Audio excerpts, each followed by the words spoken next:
March #1, Land of Hope and Glory, made an unexpected return to British politics today.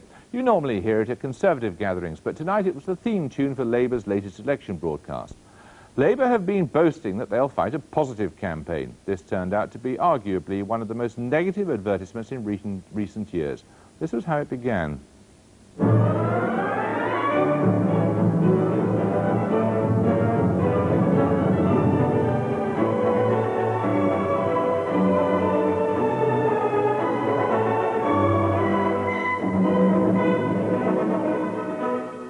We're then treated to Labour's list of Tory failings, accompanied by a mixture of documentary footage and dramatisation.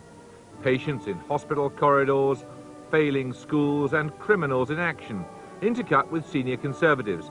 There's also this section on taxes.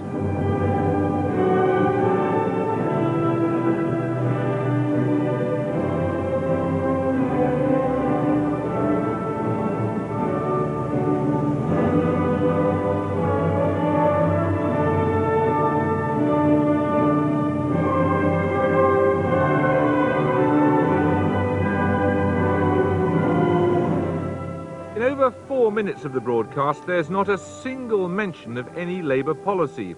It's pure negative campaigning. It finishes with this stark warning.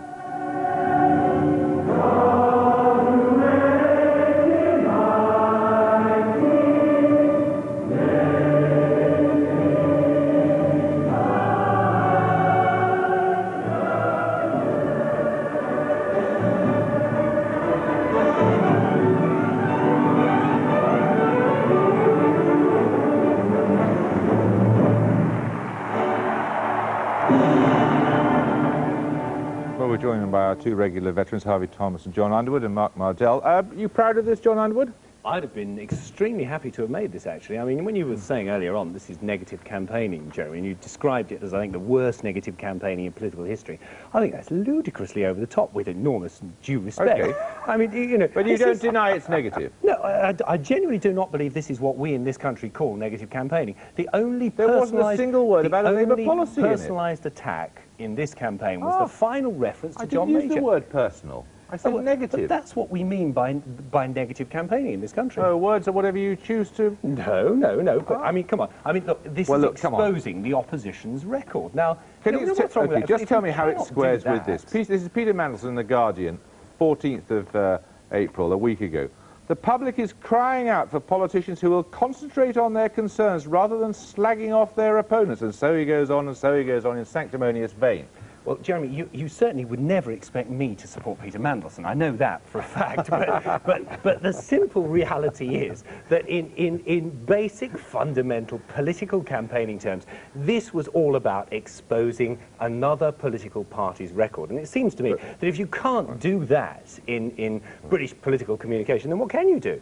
Harvey Thomas, I suppose your Chancellor Cole with dandling Tony Blair on his knee was getting on for as bad, wasn't it? I think it was. I think it was a very silly one, because you can't actually... I mean, you can have fun. Tonight was a little bit of fun in a sense. There was a very good shot of Kenneth Clark laughing after a particularly last comment. Exactly. I don't think it'll do Labour any good, that one. I think it's a backward step in the campaign trail, because we've actually seen them moving forward and saying some positive things. And if you add to what Sonter said, it's probably been a good day for the Tories. But the Tony Blair sitting on Cole's knee just wasn't right. I'll tell you what was very good, though, was the referendums ad the next day, with both Tony Blair and John Major sitting on Cole's knee. I thought was very clever. Now, we've got a copy of Labour's ad, which will be running in the newspapers tomorrow, which I think we can see on the screen behind us here. Britain has dropped to 21st in the World Prosperity League, another fine mess, Laurel and Hardy.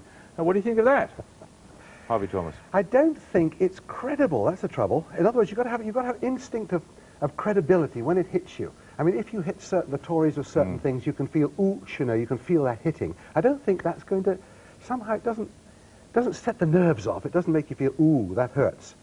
The thing that strikes me about this is that what people have to remember is that during the last election campaign, a lot of Labour's posters and so on didn't work because people weren't terribly sure whether they were pro or anti the Labour Party or pro or anti the Conservative Party. You could say that about quite a suppose lot you're of going to them, say this is couldn't you? You could say positive, that. are you? Well, It's not a particularly good joke, though. yeah, that's what I'm saying. I don't think it's a particularly funny joke, I have to say, on that post. Yeah. You know, Good heavens, a word of criticism. well, you know, give credit, Jeremy. What you have to remember about negative campaigning is 2 points. That everybody says that they loathe it and they hate it. But it's also very, very effective. You've got to attack But your only if opponents. it's got that nugget of truth. When, who was it? Dukakis did it on the Boston Harbour. No, it was Bush who did it against Dukakis about Boston Harbour, and Boston Harbour was filthy. That had that touched that little nerve in there that everybody said, hey, that's right. And I don't think this does. I don't think, as John says, I don't think it's very funny. I think that's pathetic. But what was important about tonight's broadcast is Labour have been moaning on at us in the media saying, you keep taking our policies apart, you keep analysing what we're going to do in Scotland or what we'll do in taxes. You never look at what a Tory fifth term is going to be like. VAT so they on want food. But it's just, I mean, that's nobody- it's well over the top, but they're trying to believes do the that, job do for they? instead of us doing it. They're saying they're going to look at it. No, it made me laugh. I mean, I thought the best line was, no one would be safe and nothing would stop them if they Well, got fifth it's so far OTT that You thought it was ludicrous, did you? I thought it was ludicrous, actually. I mean, it's fun to watch, but then maybe some of these things are just fun to watch and sort of contribute to the atmosphere and don't really play a serious Okay, well, part. what about this point that various of the newspapers are leading on tomorrow morning? The Times front page, Santerre accused of interfering in the election. That so the same story, you know, leads in most of the other papers. The Merchants of Doom is the Guardian's treatment of it. How is this going to play?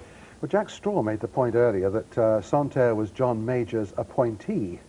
And I'm just beginning to wonder, looking at this, as to whether it isn't a rigged show, because it's going to help the Conservatives. The whole country's beginning, even Jack Straw and the Labour Party are beginning to say, actually, we don't like this guy interfering in our internal politics. Well, it's certainly true that Labour got in very, very quickly and criticised They this did. just as much as the Conservatives did.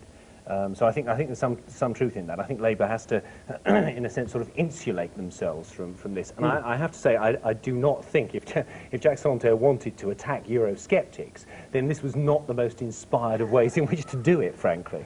Certainly the Tory pro-Europeans are very upset tonight because they felt that they were actually winning the argument over the weekend. They'd come out, they'd started speaking out against the Eurosceptics.